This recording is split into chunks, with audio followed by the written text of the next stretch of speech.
If you've ever bought a stock thinking, I'll figure it out when to sell later, this video is just for you, because after helping self-directed investors for over 30 years here at VectorVest, we've seen this mistake over and over again. Most big sell problems begin before you buy, not because you're careless, but because you enter the trade without a clear line in the sand, and then the stock drops, and now you're trying to make a calm decision under pressure.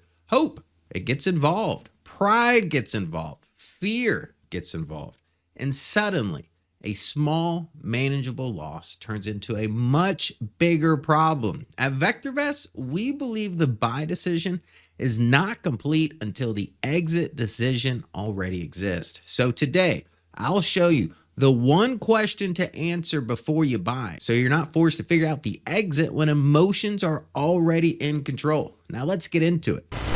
Principle number one, a trade without an exit is not a complete decision. Buying the stock is only half the decision. The other half is knowing what would make you sell it if the trade stops working. It's like a pilot who only knows how to take off. Taking off, it matters, but it's not the whole flight. A pilot also needs to know how to land. Investing works the same way. Getting into the stock matters, but getting in is not the whole decision. Before you buy, you need to know your landing plan. If this stock hits my line in the sand, I'm out.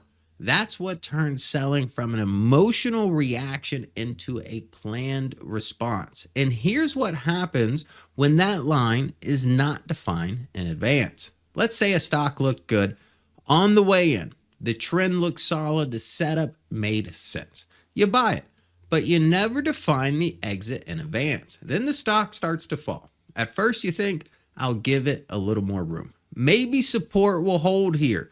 Then suddenly the support breaks. So you move the line a little bit lower and say, okay, there's another support level just below this. And then it drops again. And now you say, it's getting oversold. I don't want to sell it right before it bounces. And then it falls some more. And little by little, that line keeps moving lower and lower. This is one of the biggest investing traps we see. Investors moving the goalpost after the trade is already hurting them. The line keeps moving, but disciplined investors think differently. They understand that selling is not failure. Selling is risk control. Even great investors have losing trades. The goal, not perfection. The goal is protecting capital so one mistake doesn't become a disaster. But that raises the next question. How do you know when the trade has actually stopped working? That brings us to the second principle. Define what normal looks like. The best way to know when to sell a stock is to see when it starts doing something that is outside the norm. When you see a goat running down the street in a red sweater, you immediately look at it and know something strange is going on. The same is true for your stocks. When you define what is normal and then something happens that is outside the norm, it alerts you to take action. If a stock is moving in a healthy uptrend, the trend becomes the normal behavior. Pullbacks can be normal. Small dips can also be normal. Stocks do not move in a straight line, but at some point, the stock can stop acting normally.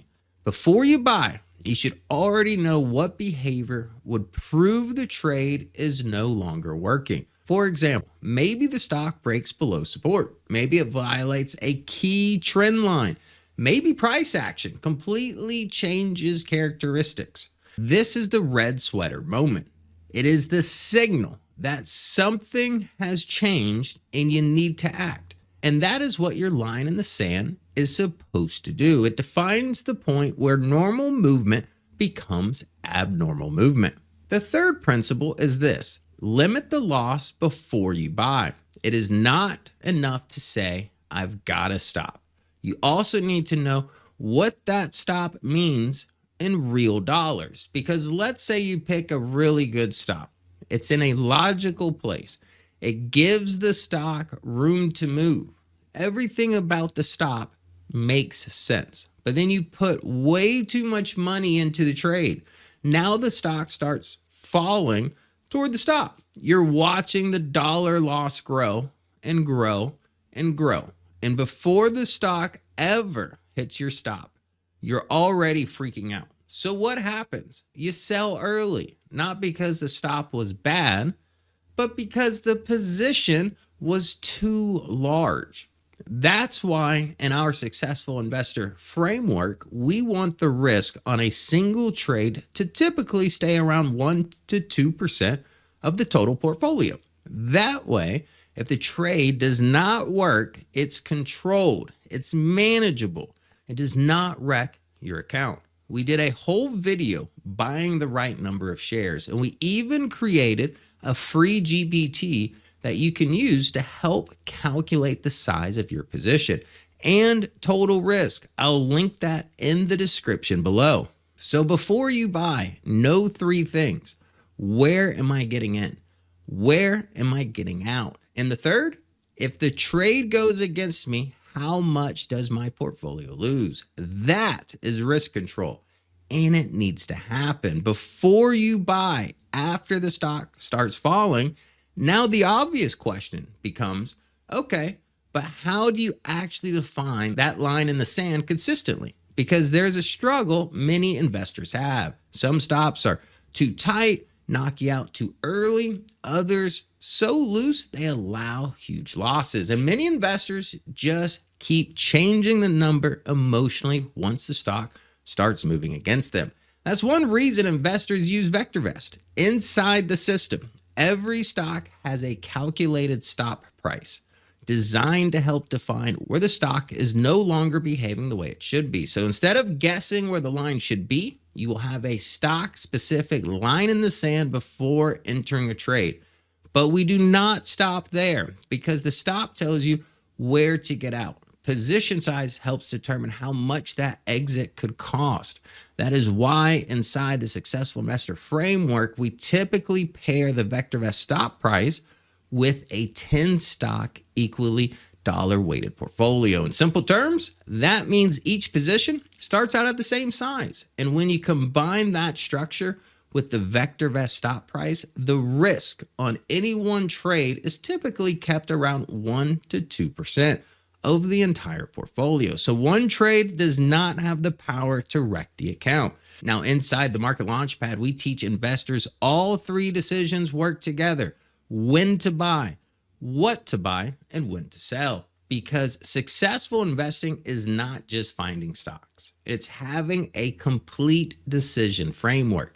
And this specific idea, defining exits before entries, it's one of the habits that helps investors stop turning manageable losses into devastating ones. So here's what I want you to do. Before your next trade, ask yourself one simple question. What would prove this trade is no longer working? And if you can't answer that clearly, the buy decision probably isn't complete yet.